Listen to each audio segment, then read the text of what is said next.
Sekali di edisi hari ini, tentunya pada edisi hari Kamis 25 November 2021 kita akan talk show interaktif tentunya bersama dengan Dinas Syariat Islam Provinsi Aceh dengan tema Kanun LKS Wujudkan Aceh, Perekonomian Aceh yang Bebas Riba.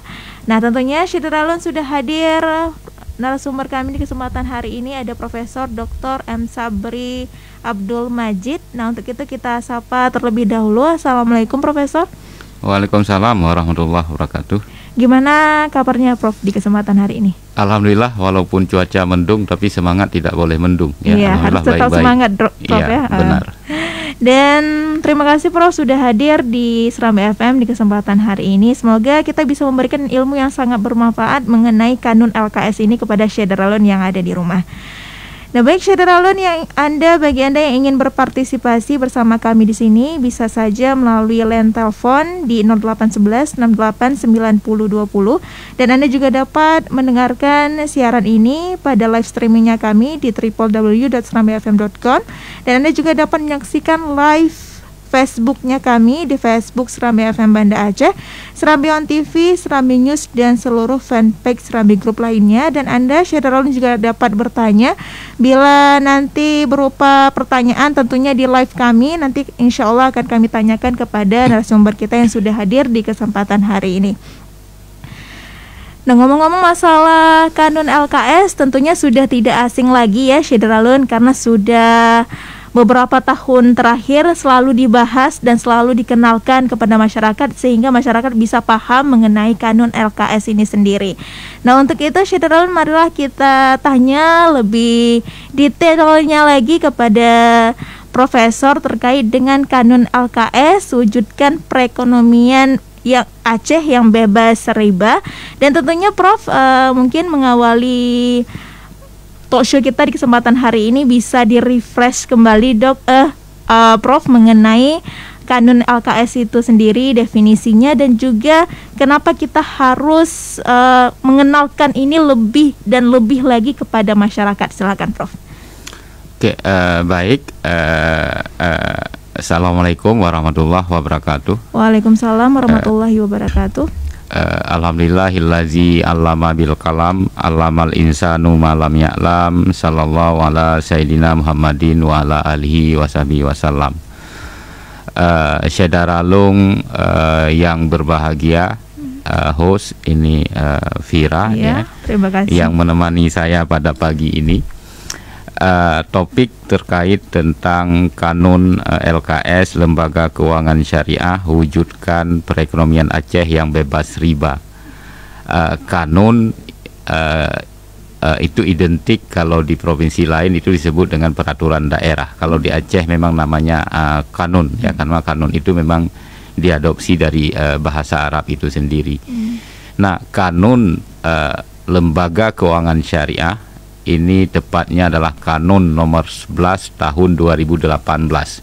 Berarti 2018 itu adalah tahun di mana kanun ini diteken oleh pemerintah daerah, Bapak Gubernur pada 4 Januari 2018. Nah, di mana inti dari kanun itu kalau kita lihat pasal 2 itu menyebutkan bahwa lembaga keuangan yang beroperasi di Aceh itu berdasarkan prinsip-prinsip syariah.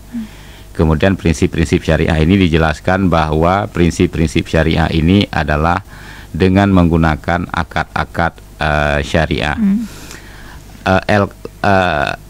Lembaga keuangan yang ada di Aceh harus berbentuk syariah atau sehingga disebut dengan LKS, Lembaga Keuangan Syariah. Nah, apa saja lembaga keuangan syariah ini? Lembaga keuangan syariah ini meliputi 3 kelompok besar. Yang pertama adalah lembaga perbankan. Kita tahu ya, lembaga perbankan mungkin mudah dikenali karena dia ada di mana-mana dan gedungnya besar-besar. Dan identik dengan keuangan gitu ya. Identik dengan keuangan. Jarang masyarakat sekarang yang masih menyimpan uang di bawah bantal atau ya di tempat-tempat tertentu ya. Nah, yang kedua adalah lembaga keuangan non perbankan. Ini termasuk asuransi, pegadaian, leasing, pasar saham, ya anjak piutang dan banyak lainnya ya, termasuk juga koperasi. Karena koperasi yang paling banyak karena dia adalah lembaga keuangan mikro ya, kecil dan menengah. Nah, kemudian ada satu lagi lembaga keuangan informal. Informal ini karena keberadaan mereka, beroperasinya mereka itu tanpa diperlukan surat resmi, tanpa ada izin. Itu bisa jadi ya dioperasionalkan oleh individu atau kelompok. Ya, termasuk sebenarnya praktek-praktek muamalah yang ada dalam masyarakat kita. Katakanlah bicara gadai, bicara mawah dan praktek-praktek lainnya. Dan juga yang marak akhir-akhir ini adalah bicara tentang rentenir. Ya, bicara pinjaman, bukan hanya pinjaman darat tapi juga pinjaman online ya, pinjaman yang tidak jelas kadang-kadang kantornya. Nah, ini adalah lembaga-lembaga keuangan yang diatur di Aceh dan mereka semuanya itu harus beroperasi sesuai dengan syariah. Maka beroperasi sesuai dengan syariah ya, menggunakan akad-akad syariah, maka ada 3 hal penting sebenarnya yang tidak boleh ada dalam LKS. Yang pertama adalah riba. Ya, yang pertama adalah riba. Yang kedua adalah bicara tentang unsur-unsur ketidakpastian, unsur gharar, dan juga bicara tentang unsur maisir ya, unsur-unsur yang bersifat perjudian. Nah, 3 hal ini ya tidak boleh, 3 hal penting ini tidak boleh ya ada dalam operasional lembaga keuangan syariah, karena kalau unsur-unsur ini ada maka akan menimbulkan ketidakadilan, ada pihak-pihak yang dirugikan. Ya, dan kalau ada pihak-pihak yang dirugikan, ini mesti ya ada pihak-pihak yang tidak akan puas di kemudian hari ya, sehingga bisa memicu ya konflik di antara masyarakat, kedamaian masyarakat ya bisa jadi akan terganggu, karena juga kita bisa melihat ketika ada orang kaya dan sebagainya, orang miskin pinjam uang dengan orang kaya. Nah, dan itu banyak orang-orang yang tidak keuangan informal tadi. Iya, itu bisa masuk ke lembaga ya keuangan informal. Nah, artinya ketika elemen-elemen riba, gharar, maisir ini hadir dalam lembaga keuangan, maka ini akan menimbulkan ketidakadilan.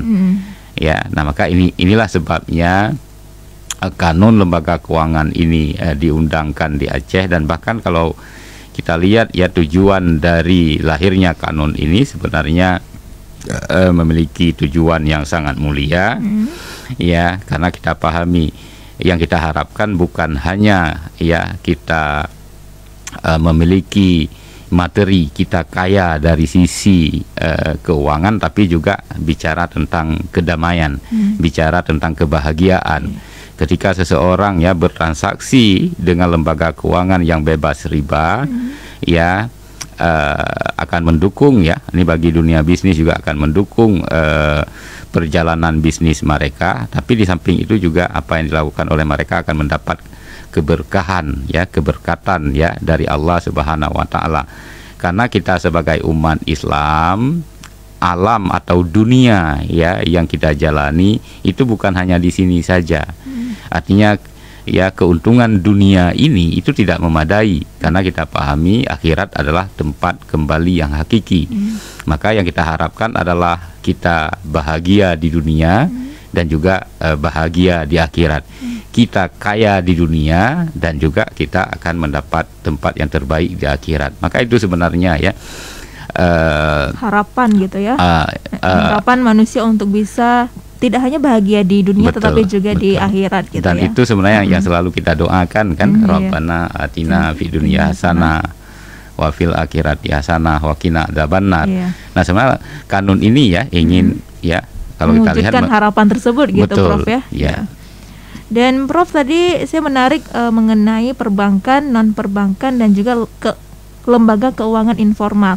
Apakah di dalam kanun LKS itu sendiri ada disebutkan perbedaan antara perbankan, non perbankan, itunya apa? Syarat-syaratnya itu apakah ada perbedaan? Oke. Nah, memang kanun ini ya substansi besar 3 lembaga keuangan itu, dan memang dijelaskan ya ada pasal-pasal masing-masing ya. Untuk perbankan memang kalau isu perbankan ya tidak terlalu banyak ya, karena lembaganya, operasionalnya antar satu bank dengan bank lain itu akad-akad yang digunakan juga itu tidak terlalu bervariasi. Nah, yang banyak dibahas ya itu adalah pasal-pasal terkait tentang lembaga keuangan non-bank ya. Non-bank itu karena banyak ya. Saya lupa ada berapa itu, ada belasan ya, seperti saya sebutkan tadi. Misalnya bicara tentang asuransi itu tuntas, apa yang boleh, apa yang tidak boleh, artinya kan dibuat acuan-acuan umum. Bicara koperasi juga itu ya, kemudian juga bicara tentang pasar saham ya, bicara tentang pegadaian, bicara tentang anjak piutang, bicara tentang fintech ya, financial teknologi keuangan juga dibicarakan di situ. Nah, memang kanun kan tidak akan mampu memberikan penjelasan yang rinci, sehingga kanun itu juga mengamanatkan bahwa ada hal-hal tertentu itu perlu dibuat peraturan-peraturan turunan.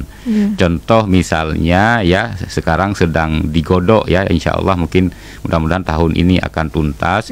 Itu ada katakanlah pergub ya tentang tentang koperasi syariah. Kemudian juga ada pergub ya tentang keuangan informal dan juga sanksi sosial.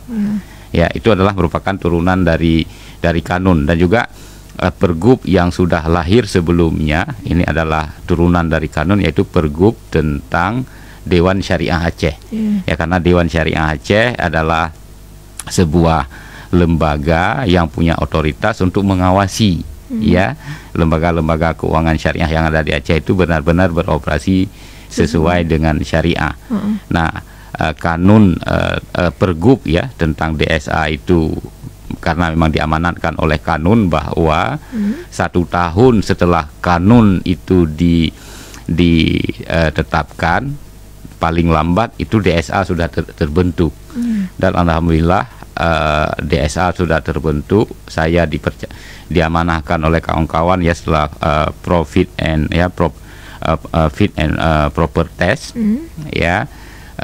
Saya diamanahkan sebagai ketua Dewan Syariah Aceh. Kemudian ada Pak Dr.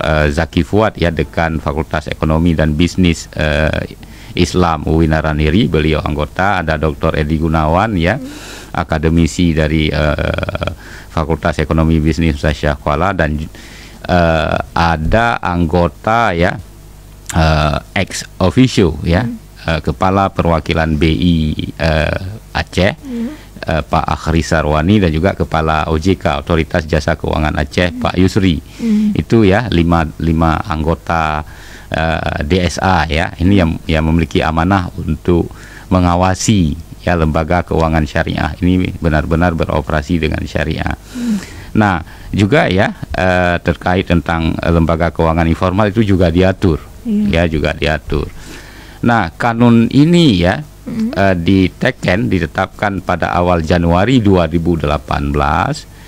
Pemberlakuan sepenuhnya itu tidak serta-merta. Pemerintah memberi tempo ya kepada lembaga keuangan untuk mempersiapkan diri, berbenah ya, sehingga dapat beroperasi sepenuhnya sesuai dengan syariah. Insya Allah ini pada tahun depan.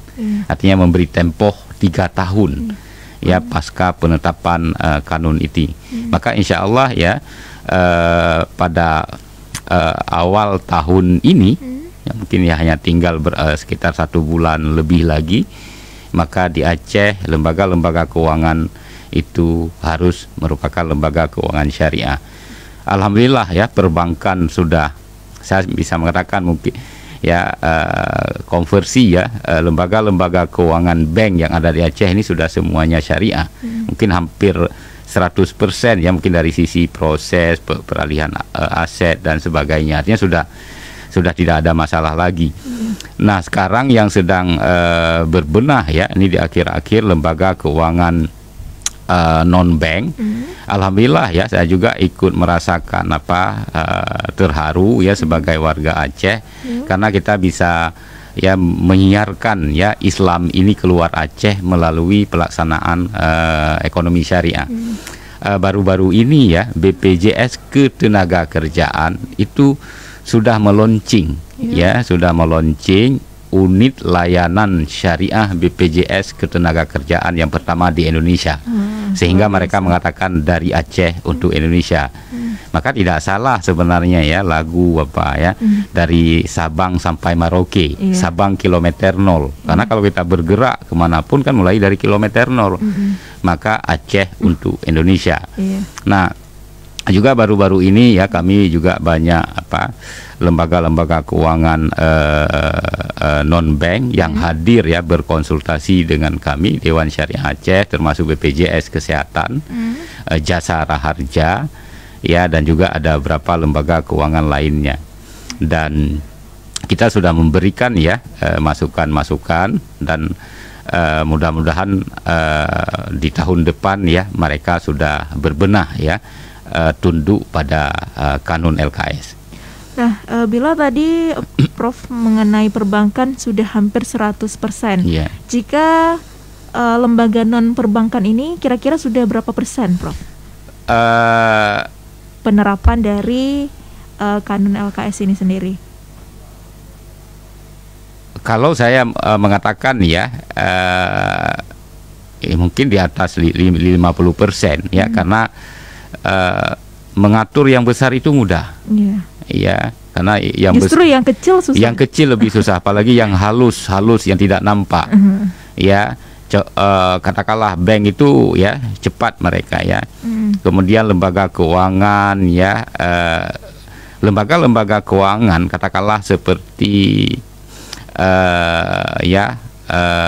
mereka yang sudah punya unit syariah, ya itu mereka mudah kan, walaupun katakanlah sebelumnya ada konvensional di Aceh, ada syariah, jadi mereka tinggal mengalihkan aset. Contoh misalnya seperti BCA ya, Bank Sentral Asia, kan sebelumnya mereka ada konvensional di Aceh, ada syariah, maka sekarang hanya tinggal syariah. Jadi kantor yang sebelumnya diduduki oleh BCA ya, konvensional, sekarang dengan mudah dialihkan ke syariah. Tapi bagi lembaga keuangan syariah ya yang dia tidak punya unit layanan syariah, katakanlah hadir di Aceh, dia dalam bentuk badan usaha, tapi badan usahanya itu konvensional, maka ketika berubah itu mereka susah. Ya, maka seperti PJS kan, mereka membuat unit layanan syariah di Aceh. Karena sebelumnya Prof memang belum pernah ada gitu. Ya, sebelumnya belum pernah ada ya. Mungkin kalau saya ibaratkan begini, dulu ya orang tuanya, katakanlah dia ada orang tua tidak syariah, anaknya sudah syariah. Maka ketika di Aceh ya, yang ada di Aceh harus syariah, maka aset-aset orang tua kan semua diberikan ke anak, orang tuanya meninggalkan Aceh gitu. Tapi kalau dia sendiri di Aceh tidak ada unit syariah, kan itu yang ini kan. Nah, itu yang memakan waktu yang sedikit lama. Ya, kenapa saya tadi mengatakan di angka 50% ke atas, karena kan seperti koperasi misalnya. Nah, koperasi kan itu sekitar 6.600 ya, 6.000 lebih ya, 6.500 koperasi yang ada di Aceh.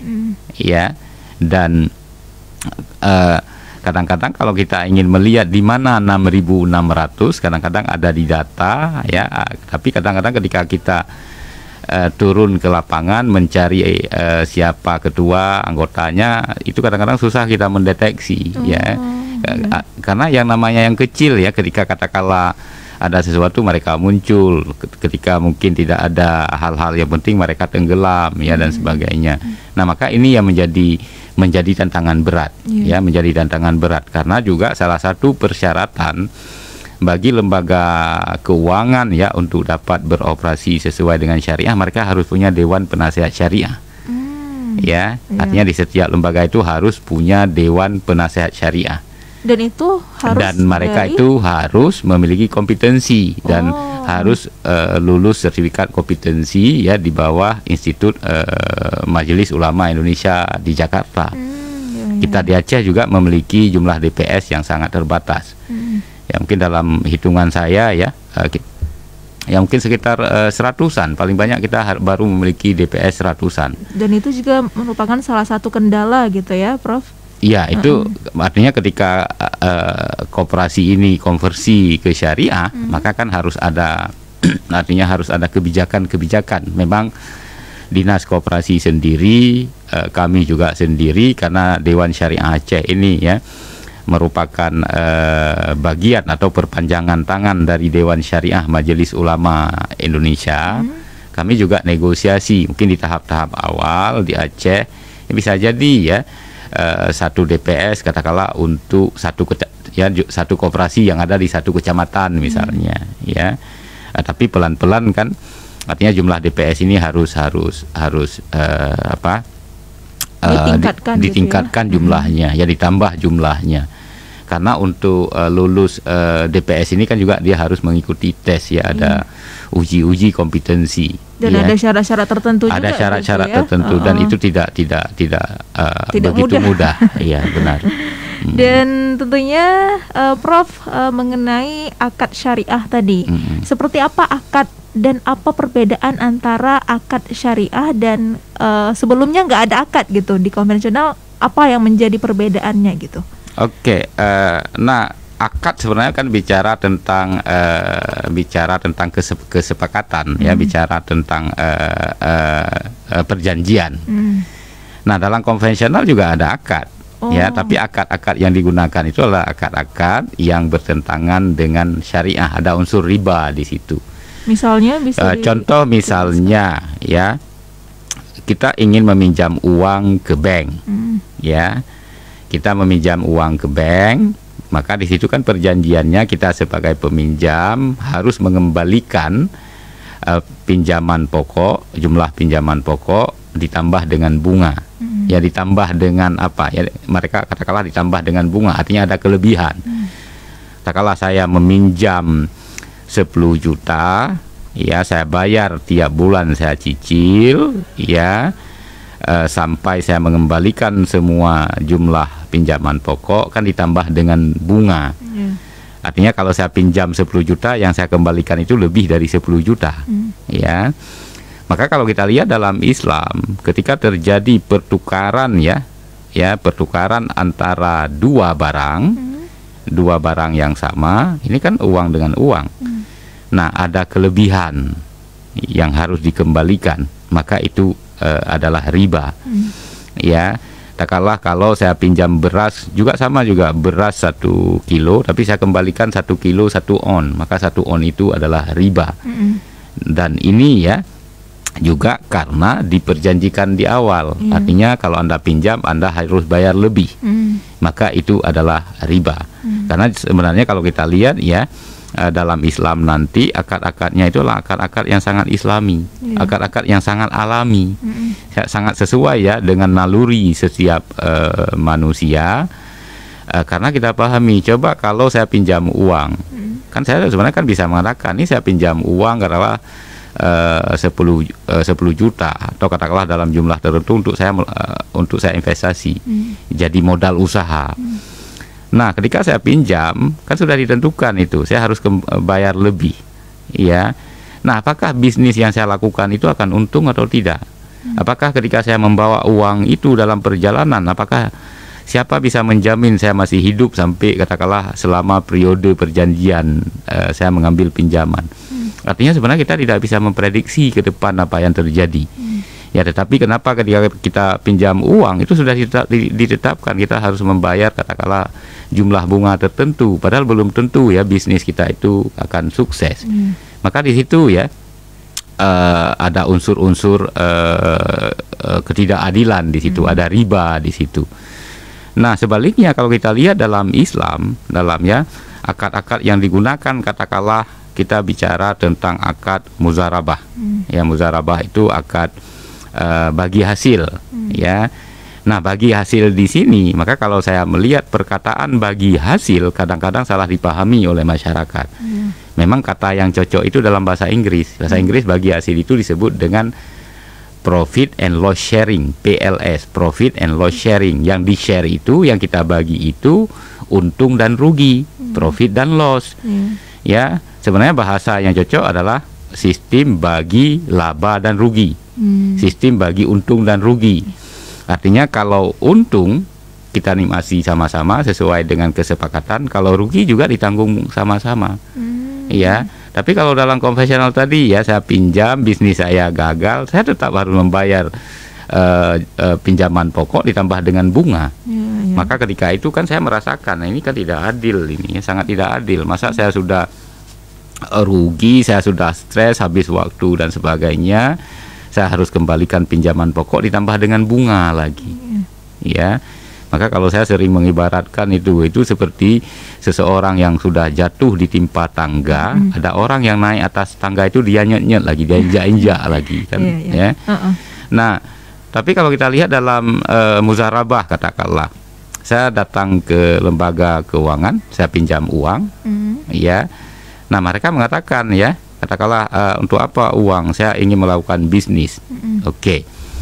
Nah, bank memberi pembiayaan, karena dalam lembaga keuangan syariah itu disebut pembiayaan, bukan disebut pinjaman. Ya.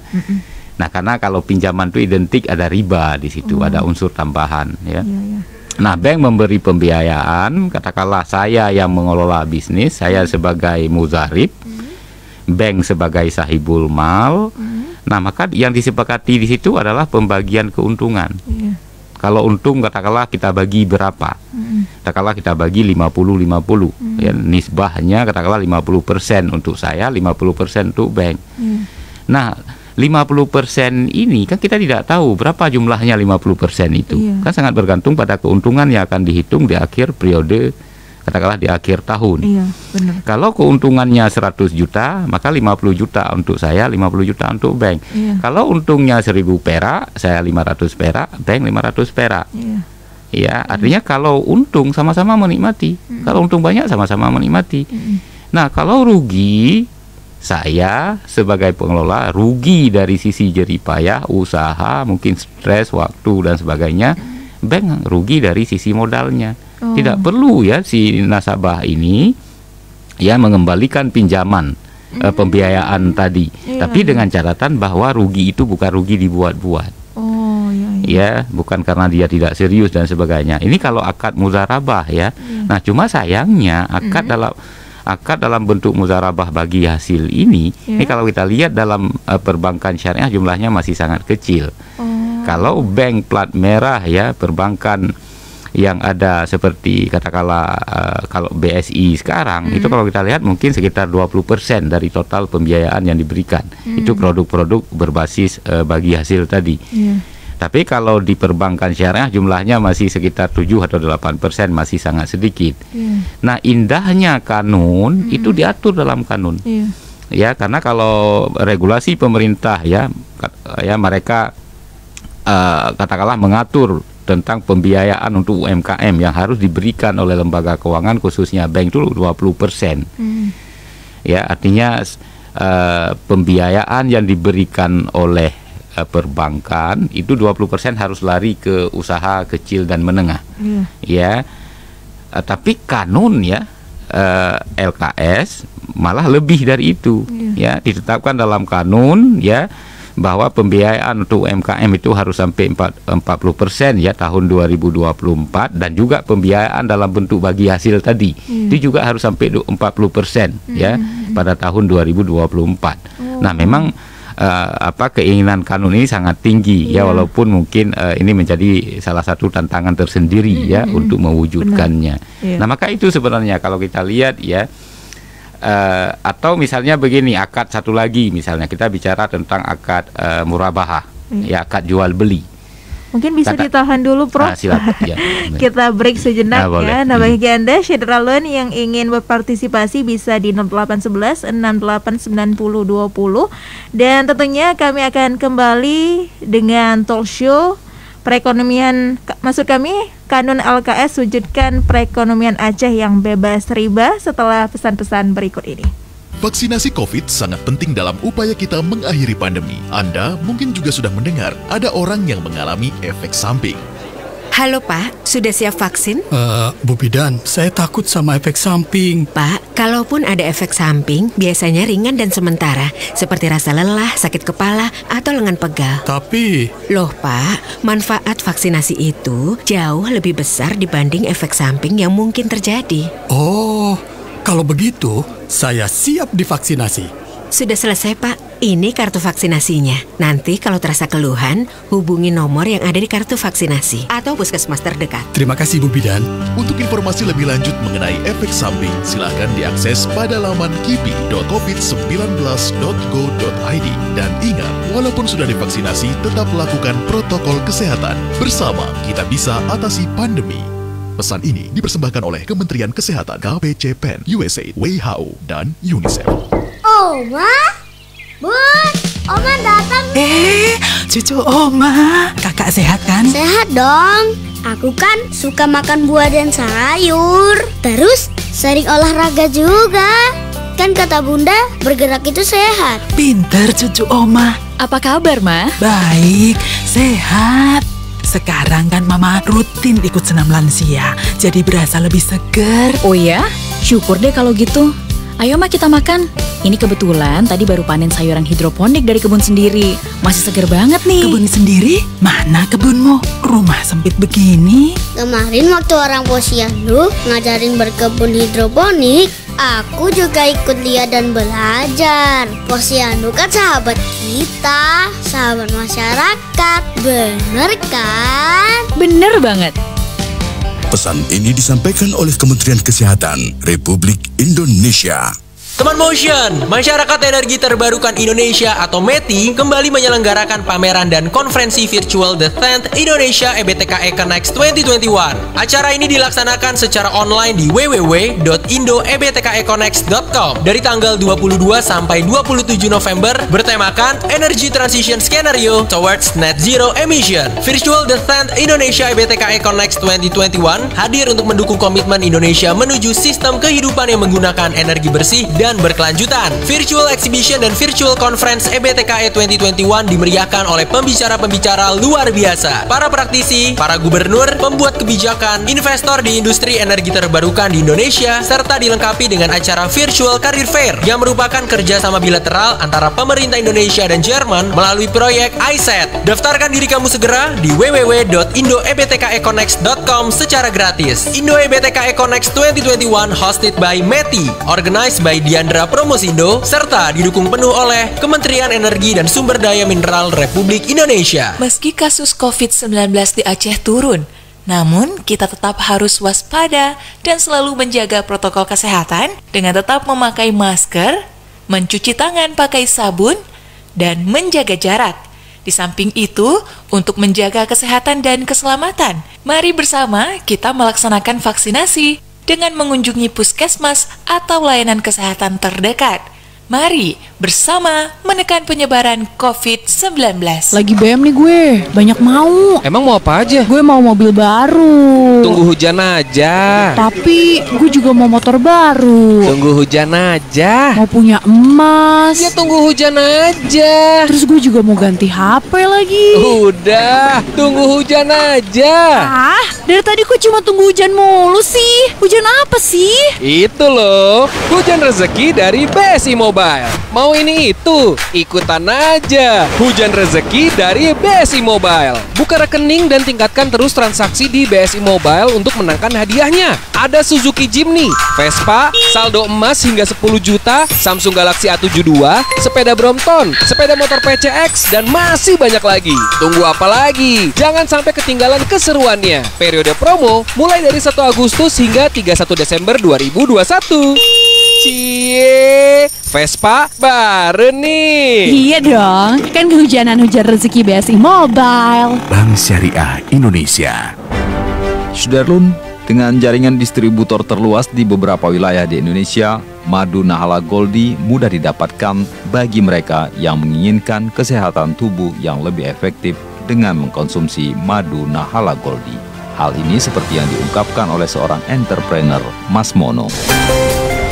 Bagi saya, madu ini fenomenal.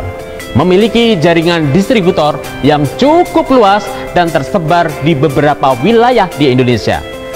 Terbukti, Nahala Goldie paling banyak diminati. Alhamdulillah.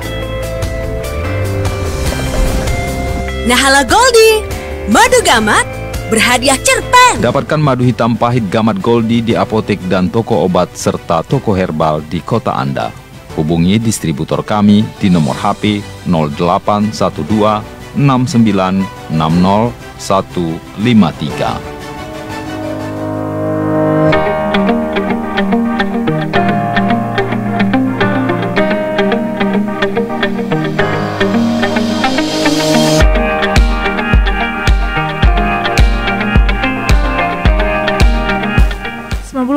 Serambi FM Syederalun dimanapun Anda berada. Terima kasih Anda masih bersama kami, dimana di hari ini spesial sekali kita tentunya talk show bersama dengan Dinas Syariat Islam Provinsi Aceh. Dan kita membahas mengenai Kanun LKS, wujudkan perekonomian Aceh yang bebas riba. Dan masih bersama dengan Profesor Dr. M. Sabri Abdul Majid. Dan tadi Syederalun sudah disinggung oleh Profesor mengenai lembaga apa saja yang termasuk dalam lembaga keuangan syariah. Ada perbankan, non-perbankan, lembaga keuangan informal, dan juga sudah disinggung tadi oleh Profesor sedikit mengenai akad-akad syariah yang ada di dalamnya. Dan tadi sempat terputus ya Prof mengenai akad syariah, dan tentunya kita lanjutkan kembali mengenai akad selanjutnya nih Prof, apa gitu. Silakan Prof. Oke, lembaga keuangan yang ada di Aceh ini harus beroperasi sesuai dengan prinsip syariah. Nah, maka setelah ya memang yang menjadi fokus sekarang adalah lembaga-lembaga keuangan yang belum syariah, maka mereka harus konversi ya menjadi syariah. Ya, ketika ya proses konversi ini terjadi, kemudian juga yang tidak kalah penting adalah lembaga keuangan ini bukan hanya berubah nama, bukan hanya ganti baju atau ganti casing ya, padahal mesinnya mesin lama ya, kerangkanya masih kerangka lama. Nah, artinya bahwa ketika dia berubah namanya menjadi lembaga keuangan syariah, maka dia harus beroperasi sepenuhnya sesuai dengan syariah. Nah, memang ini menjadi tantangan besar ya, menjadi tantangan besar karena banyak katakanlah ya mereka atau sumber daya ya yang dimiliki oleh lembaga keuangan itu sendiri tidak memiliki pemahaman yang tepat ya, pemahaman komprehensif tentang lembaga keuangan syariah itu sendiri. Ya, sehingga ini akan mengganggu ya atau memperlambat proses ya konversi, proses pelaksanaan aktivitas lembaga keuangan itu sepenuhnya sesuai dengan syariah.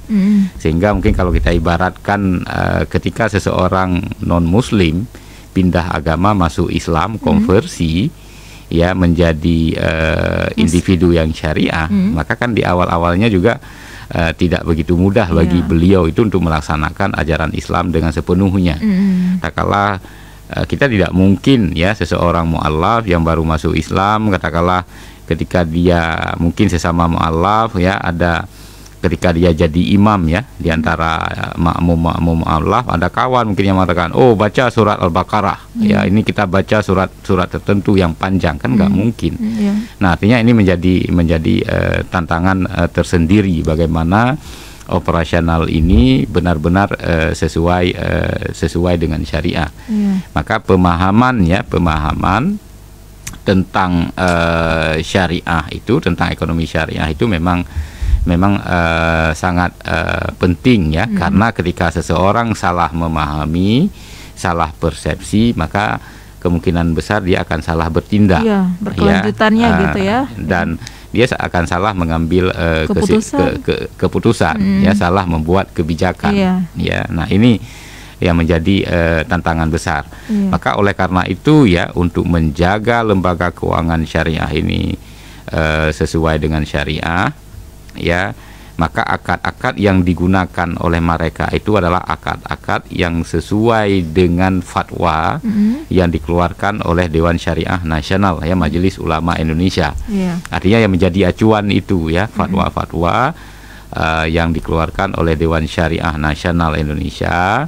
Maka kalau di Aceh pada level provinsi, ya, DSA berperan di situ, Dewan Syariah Aceh, dan insya Allah nanti di tahun depan ya, Dewan Syariah Kabupaten Kota ini akan dibentuk. Artinya di level kabupaten kota akan ada ya lembaga yang memastikan ya, yang memonitor ya kesyariahan operasional lembaga keuangan syariah, Dewan Syariah Kabupaten Kota. Berarti tugasnya mengawasi jalannya perekonomian Aceh gitu. Mengawasi lembaga-lembaga keuangan tadi. Ya, mengawasi lembaga-lembaga keuangan kalau mereka tidak patuh, ya, tidak syariah compliant, tidak patuh pada syariah, mereka akan ini ya, nanti akan ada mekanisme, akan ditegur ya, dan seterusnya ya. Bisa jadi kalau memang pelanggaran dilakukan berulang-ulang, maka mereka harus hengkang, izinnya akan dicabut. Nah, nanti juga pada level ya, pada level lembaga keuangan syariah, ya, maka itu ada DPS, ada Dewan Penasehat Syariah, itu yang selalu memonitor ya, dekat ya, secara dekat operasional mereka. Maka di sini nanti katakanlah ada komplain dari masyarakat mengeluh ada lembaga A, lembaga tertentu katakanlah ini tidak syariah. Ya, artinya kalau di level kabupaten kota mereka bisa menyampaikan ke Dewan Syariah Kabupaten Kota. Nah, nanti akan ya, pengaduan ini nanti akan dievaluasi. Ya, memang itu juga disebutkan dalam kanun sebenarnya, mekanisme pengaduan.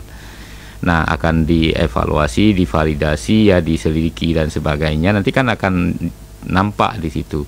Yang tidak berfungsi siapa? Jangan-jangan DPS yang seharusnya mengawasi, dia tidak mengawasi. Atau dia memberi rekomendasi yang bertentangan dengan fatwa-fatwa ya Dewan Syariah Nasional, maka nanti DPS-nya ya akan ditegur. Jangan-jangan DPS juga akan tidak dibenarkan untuk menjadi Dewan Penasehat Syariah dalam kurun ya periode tertentu.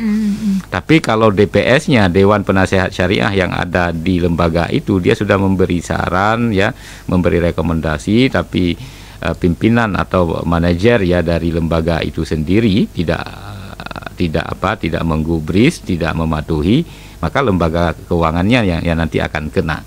Apalagi kan dalam tim kami di Dewan Syariah Aceh ya, di level provinsi kan ada kepala OJK di situ. Ya, kepala OJK, karena kalau operasional ya seperti perbankan, lembaga keuangan itu ada di bawah OJK, maka OJK dengan mudah akan mencabut izin mereka. Ya, artinya prosesnya lebih cepat. Kalau DSA hanya bisa merekomendasi ya, merekomendasi ada pelanggaran dan sebagainya, dan nanti ya, karena yang berhak memberi dan mencabut izin kan di bawah Otoritas Jasa Keuangan Indonesia. Tapi kalau koperasi misalnya yang bermasalah ya, maka seperti unit usaha kecil, maka mereka tunduk ke dinas koperasi. Nanti dinas yang akan ya memberi hukuman proporsional ya terhadap pelanggaran yang dilakukan oleh lembaga keuangan syariah itu sendiri. Nah, untuk DPS ini sendiri pastinya Prof harus ada kualifikasi yang harus dipenuhi gitu. Benar. Ya. Jadi bisa digambarkan gimana kualifikasi yang standarnya gitu. Menjadi Dewan Penasehat Syariah ini. Nah, kalau kita ibaratkan ya sebuah pertandingan sepak bola, maka DPS itu dia adalah wasit yang mengawasi agar permainan itu adanya fair play, ya tidak main kasar, ya tidak memasukkan golnya secara tidak benar, kan mungkin memasukkan gol kan pakai tangan, kan tidak boleh, kan.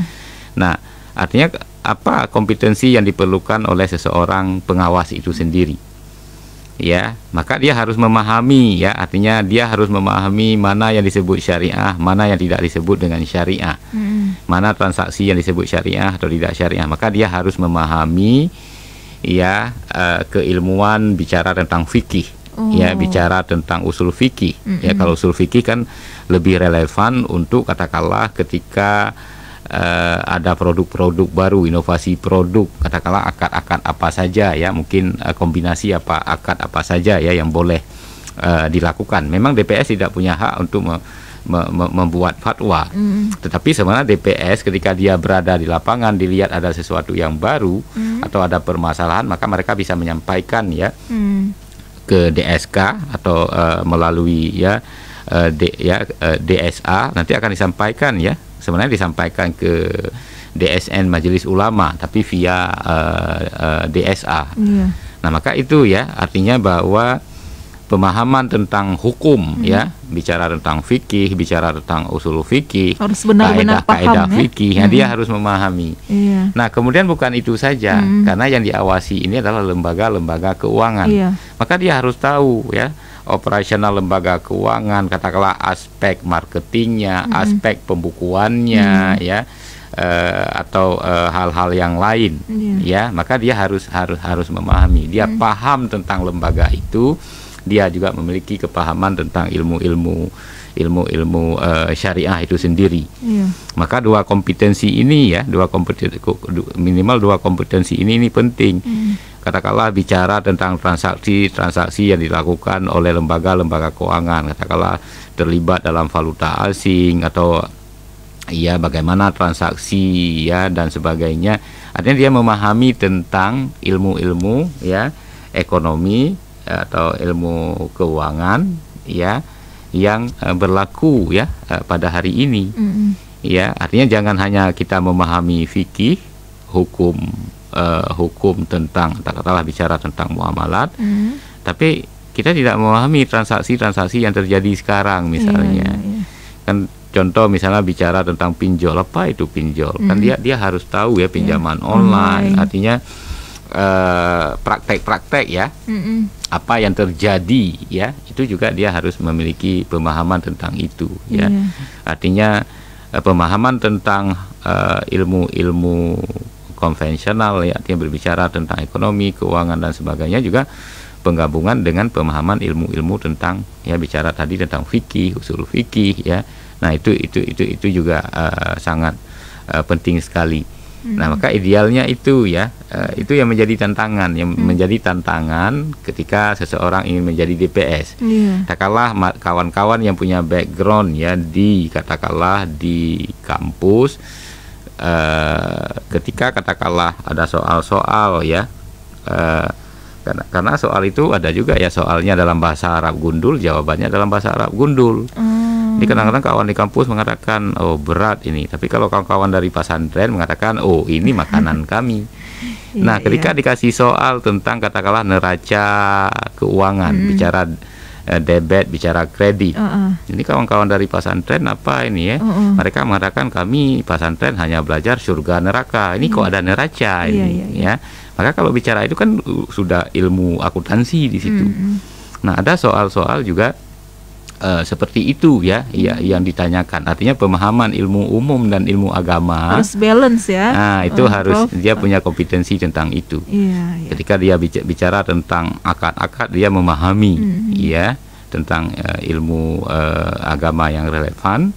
Tapi ketika bicara tentang praktek yang terjadi pada hari ini, maka dia harus update dengan apa yang terjadi, ya, pada hari ini. Karena saya pernah ketika saya dulu, ya, berada di Malaysia, karena saya 15 tahun di Malaysia, ya, juga sempat menjadi dosen, ya, 6 tahun di International Islamic University di Malaysia. Nah, dalam sebuah diskusi, ya, ada seorang penasehat, ya, Dewan Penasehat Syariah Asuransi di Malaysia, ya, karena beliau dosen di mengajar fikih, ya. Nah, kata beliau ya, Ustadz Azman ini, Dr. Azman ya, Muhammad Nur, kata beliau ketika beliau coba memahami sebuah akad ya, akad namanya ba'al inah. Ba'al inah itu jual dan beli kembali. Ya, ketika beliau coba mempelajari itu, kata beliau itu perlu waktu bagi beliau lebih dari 1 bulan. Apa itu? Bagaimana itu akad yang terjadi? Karena begini, ketika katakanlah kalau saya pun misalnya ditanya, Pak, misalnya disebutkan katakanlah ada praktek tertentu ya, ada praktek apa ya, sebutkan Pak ini katakanlah leasing misalnya. Pak, leasing itu yang ada di Banda Aceh itu haram atau tidak? Ya, saya tidak bisa mengemukakan kecuali saya harus tahu dulu bagaimana mekanisme leasing. Oh, ini begini, begini. Oh, berarti saya tahu. Oh, kalau di sini ada yang tidak benar, ada unsur riba. Kalau ini ya, berarti bagaimana kita membuat dia menjadi syariah. Contoh misalnya Jasa Raharja ya, yang baru-baru ini datang ke kami. Mereka menanyakan, Pak, kami sudah syariah, Pak. Kenapa? Karena semua transaksi kami yang sebelumnya dengan bank konvensional kami sudah rubah ke bank syariah. Ya. Nah, syariah kan bukan hanya di situ, tapi syariahnya sebenarnya kita harus tahu proses bisnis. Artinya mereka mengumpulkan dana itu bagaimana, sumbernya dari mana. Ketika mereka memiliki dana itu dikelola, ya juga dibawa kemana, kita harus tahu itu. Ya, maka misalnya ditanyakan ke saya, Pak, jasa raja halal atau haram? Saya belum bisa mengatakan sebelum saya tahu secara rinci, ya, secara rinci. Nah, ketika disebutkan sumber dana dari mana, ini dari mana, artinya ketika kita ingin menjadikan dia syariah, apa yang harus kita lakukan? Maka kan pemahaman tentang itu kan harus ini ya, harus artinya seorang DPS itu juga harus update ya. Nah, ini yang menjadi tantangan ya. Kalau kawan-kawan yang belajar agama doang ya, seperti juga ada ya yang dari unsur kawan-kawan dari pesantren atau dari unsur ulama yang mengikuti tes ini juga kadang-kadang perlu waktu untuk beberapa kali ikut tes baru bisa lolos. Ya, karena banyak juga orang-orang yang gagal ya, artinya karena di awal ya, ketika kita mengikuti, karena saya termasuk letting pertama ya, karena saya ikut disponsori oleh Dinas Koperasi. Ketika itu kita ikut itu ya, di awal itu nggak sampai ini ya, sekitar 30% yang lolos. Ya, yang lolos. Tapi kebelakangan karena kita sudah tahu ya, belajar apa dan sebagainya, karena kita juga ikut seperti tes PNS sekarang ya, pakai apa itu namanya CAT ya. Ya, kita dikasih laptop atau dikasih iPad, di situ ya kita jawab, habis waktu selesai, di situ keluar terus nilai Anda lulus atau tidak lulus misalnya. Ya, dan ini ya, maka sebenarnya kalau kita tahu ya, kita sudah tahu materinya kira-kira apa dan sebagainya, sebenarnya kita bisa mempersiapkan. Ya, kita bisa mempersiapkan dan artinya ini bukan satu tantangan besar kan. Yang tantangan yang paling besar sebenarnya apa adalah dukungan dari masyarakat itu sendiri ya, dan juga tadi bicara tentang sejauh mana sebenarnya lembaga keuangan syariah ini harus benar-benar beroperasi sesuai dengan syariah. Kan sama juga ketika kita katakanlah sudah seseorang menjadi muslim, tapi menjadi muslim yang baik itu ya, karena kita pahami juga yang namanya manusia, iman itu kan naik turun ya. Nah, kita tidak mau ya lembaga-lembaga keuangan syariah ini menjual label-label syariah tapi untuk meraup keuntungan. Nah, Prof, mengenai riba tadi, di dalam Al-Quran sendiri atau Allah sendiri pernah mengatakan ancaman terberat bagi pelaku riba itu apa sih gitu? Oke, baik ya. Ini kalau kita berbicara tentang riba ya, kalau kita berbicara tentang riba, maka sebenarnya ancaman ya, dosanya juga sangat besar. Ya, itu disebutkan ya, orang yang memakan riba itu dia tidak akan masuk surga. Ya, kemudian juga orang yang memakan riba itu ya, karena itu disebutkan juga ya, orang yang memakan riba itu tidak mau meninggalkan sisa-sisa riba, ya, maka Allah dan Rasul akan memerangi kamu.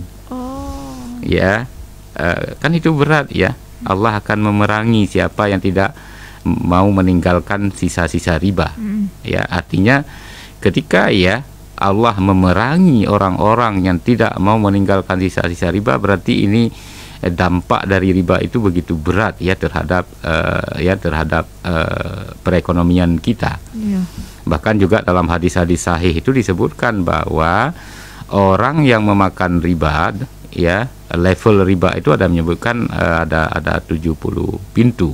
Dan yang paling rendah itu ya, yang paling rendah itu adalah ya dosanya itu sama seperti dosa seseorang yang berzina dengan ibunya. Ya, maka itu sangat berat sebenarnya ya, sangat berat ya. Itu minimal ya, dosa itu seseorang pemakan riba itu adalah dosa minimal ya, dosanya itu minimal seperti dosa seseorang yang berzina dengan ibunya. Saya pernah membaca sebuah artikel ya, menarik artikel itu. Saya tunjukkan ke kawan yang bekerja di bidang ekonomi syariah di Bank Indonesia Jakarta, karena beliau junior saya. Ketika datang ke Aceh dulu dalam rangka menulis buku ya, perjalanan perbankan syariah di Indonesia. Saya salah seorang informan ya, salah seorang narasumber. Nah, saya ceritakan ke beliau ya, apa kata beliau, Bang, menggigil ya, kata beliau bulu artinya beliau menggigil ya mendengar itu.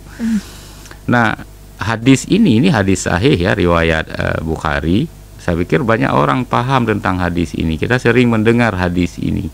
Ya, dosa pelaku riba itu minimal sama seperti dosa seseorang yang berzina dengan ibunya.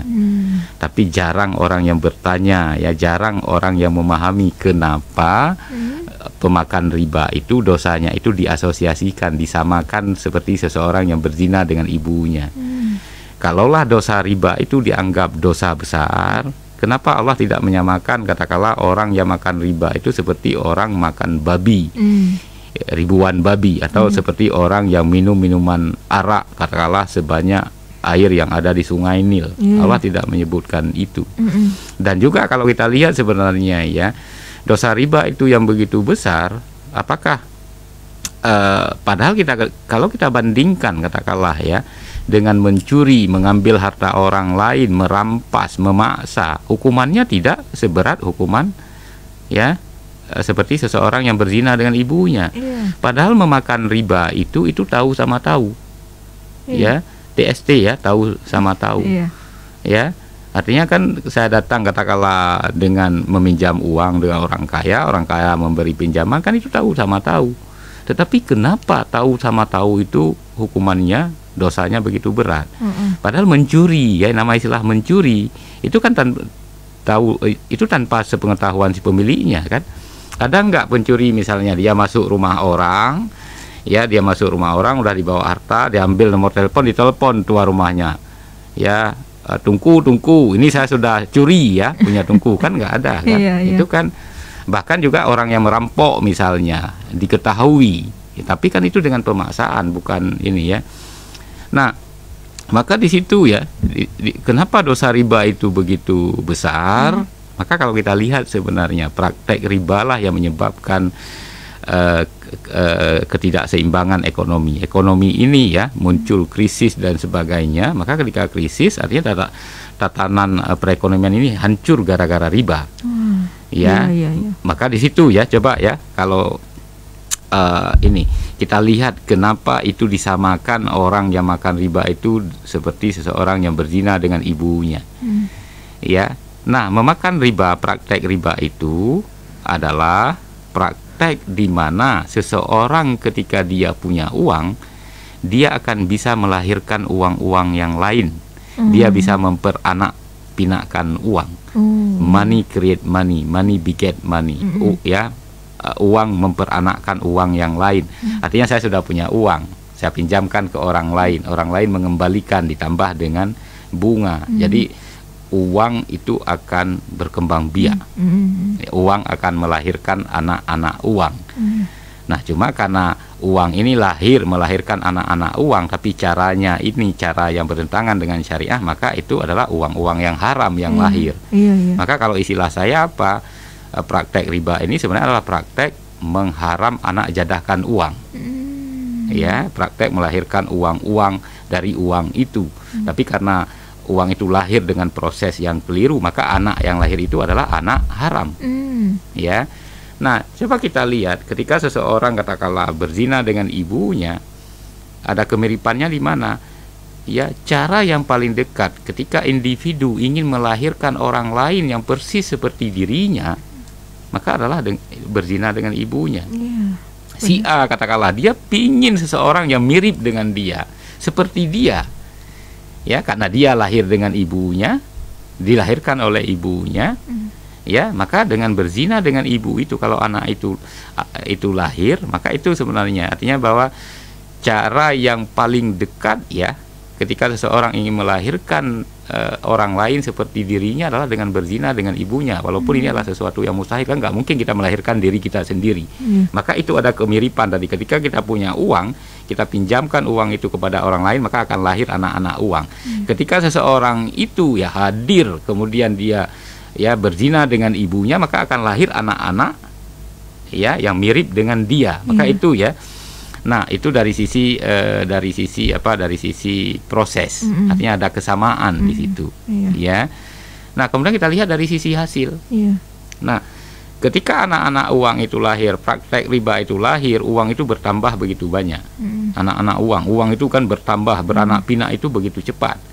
Tapi di sisi lain uang yang banyak dia tidak mendorong ya, tidak seimbang dengan pertumbuhan sektor real. Ya, maka coba kita lihat dulu Vira saja dulu. Kalau dulu kita punya uang 1.000 ya. Dulu mungkin kalau waktu SD atau waktu apa dulu 1.000 itu udah banyak sekali. Iya, benar. Sekarang 1.000 kita kasih ke adik kita yang kecil, mungkin dia lempar kita ya. Apa nih 1.000 kan? Nah, itu sebabnya ya, artinya bahwa karena uang itu bertambah begitu besar, uang beredar banyak, tapi kita lihat ya bangunan-bangunan atau ya sektor real kan tidak berkembang begitu cepat. Maka yang terjadi apa? Harga barang itu melambung tinggi, inflasi itu terjadi. Ya, artinya munculnya permasalahan-permasalahan ekonomi, bahkan juga pada level ya, kalau kita lihat level makro terjadi krisis berulang-ulang, itu salah satunya adalah karena riba itu sendiri. Ya, karena riba itu sendiri. Bahkan krisis yang terjadi, kalau kita lihat catatan sebenarnya sekitar 5 tahun sekali terjadi krisis ya. Bahkan ada krisis-krisis yang skala besar. Ya, krisis Indonesia dulu 97, krisis global 2008, kemudian krisis di Eropa dan sebagainya. Dan ini akan terus terjadi selama riba ini masih ada dalam ekonomi. Nah, coba kita lihat ya dari sisi ya, kenapa tadi dari sisi output ya, artinya dari sisi hasil, kenapa disamakan orang memakan riba itu seperti berzina dengan ibunya. Coba kalau seseorang yang melakukan perzinahan dengan ibunya ya melahirkan seorang anak. Nah, coba Vera sebutkan, anak itu dia harus panggil siapa pada ibunya? Anak itu harus memanggil siapa pada bapaknya? Berarti ibu juga dong, karena kan lahirnya dari ibu itu juga. Oke, dia bisa panggil ibu. Iya. Apakah dia tidak bisa memanggil dengan sebutan-sebutan lain? Bisa jadi. Apa sebutan lain? Jadi kan bingung juga kan? Bingung. Nah, anak itu bisa memanggil ibu karena dia lahir dari. Nah, anak itu juga bisa memanggil nenek karena bisa memanggil nenek, ya kan? Nah, maka kira-kira anak itu harus panggil siapa? Nggak mungkin dia panggil bu nek kan? Ibu dan nenek atau nek bu kan nggak ini kan? Nah, coba ya. Kalau ke ayah dia bisa panggil siapa? Bisa panggil ayah, bisa panggil abang kan? Bisa panggil ayah, bisa panggil abang. Ya, nah, coba misalnya kita sedang duduk, sedang ngopi atau apa, di satu meja ada keluarga yang seperti itu. Kita dengar anak itu kadang-kadang ngomong ya, bicara dengan perempuan apa dengan ibunya kan? Karena dia panggil ibu. Tapi kita dengar nanti sayup-sayup kita dengar kok dia panggil nenek. ke ayahnya kadang dipanggil bang, kadang ke ayahnya dipanggil ayah gitu ya. Bingung nggak? Bingung lah. Saya pikir orang tua juga akan bingung ketika anaknya katakanlah perlu sesuatu, maka mungkin dia akan panggil ibu. Tapi ketika anaknya itu sedang marah kepada ibunya, mungkin dia akan bilang, Nek, jangan macam-macam atau bagaimana. Ya. Nah tentunya kita bingung ya, maka tatanan masyarakat akan hancur ya gara-gara itu ya. Maka itu disamakan dalam Islam. Ya, 1 jam tentunya tidak cukup Prof ya membahas kanun LKS ini. Mungkin di penghujung waktu Prof bisa menyampaikan pesan-pesan kepada Syederalun mengenai kanun LKS ini sendiri. Silakan Prof. Oke, terima kasih banyak Syederalun yang berbahagia. Ketika kanun ini lahir, ya sebenarnya kanun ini ingin membebaskan bumi Aceh dari riba. Pemerintah ingin menyelamatkan kita dari dosa riba, ingin menjadikan kita warga yang bukan hanya sekedar ya mendapat keberkatan, kebahagiaan hidup di dunia, tapi juga ya untuk menjadikan masyarakat Aceh ini berbahagia ya di hari akhirat kelak. Karena dengan kanun ini ya kita sudah dibatasi, tidak bisa melakukan transaksi-transaksi ya yang bertentangan dengan nilai-nilai syariah ya, transaksi yang bebas dari riba. Maka oleh karena itu tidak ada alasan bagi kita ya untuk tidak mendukung ya kanun ini, karena kanun ini merupakan sebenarnya sangat penting Prof, sangat penting yang kita tunggu-tunggu, karena juga upaya pemerintah menyelamatkan masyarakat ya, gitu upaya pemerintah menyelamatkan masyarakat ya. Ini kalau kita salah memahami malah kita berbuat dosa berjamaah gitu Dok. Betul. Jangan kita malah menyalahkan masyarakat itu sendiri. Maka kanun ini sudah lahir, mari kita dukung sama-sama, mari kita jaga sama-sama.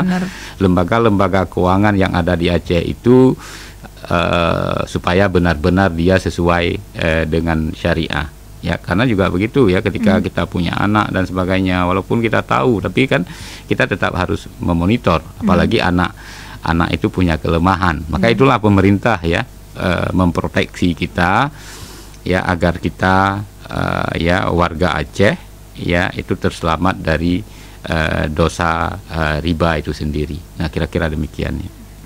Nah, Syederalun, tentunya menarik sekali pembahasan kita di kesempatan hari ini dengan tema Kanun LKS Wujudkan Perekonomian Aceh yang Bebas Riba. Dan tentunya demikianlah talk show bersama dengan Dinas Syariat Islam Provinsi Aceh di kesempatan hari ini. Dan tentunya Syederalun, semoga talk show ini bisa bermanfaat untuk Anda. Dan terima kasih untuk Anda atas partisipasinya di kesempatan hari ini. Tentunya terima kasih pula kepada Profesor Dr. M. Sabri Abdul Majid yang sudah hadir di kesempatan hari ini dan telah memberikan berbagai wawasan kepada kita. Dan tentunya hal ini juga bisa menjadi amal jariah untuk Profesor sendiri. Dan tentunya terima kasih Profesor, selamat beraktivitas kembali, sehat selalu. Assalamualaikum warahmatullahi wabarakatuh. Waalaikumsalam warahmatullahi wabarakatuh. Nah baik, Syederalun, jangan kemana-mana karena masih ada saya Fira sampai pada pukul 12 waktu Indonesia Barat nanti. Jadi tetap bersama kami di 90,2 Serambi FM, Laguna Peritana.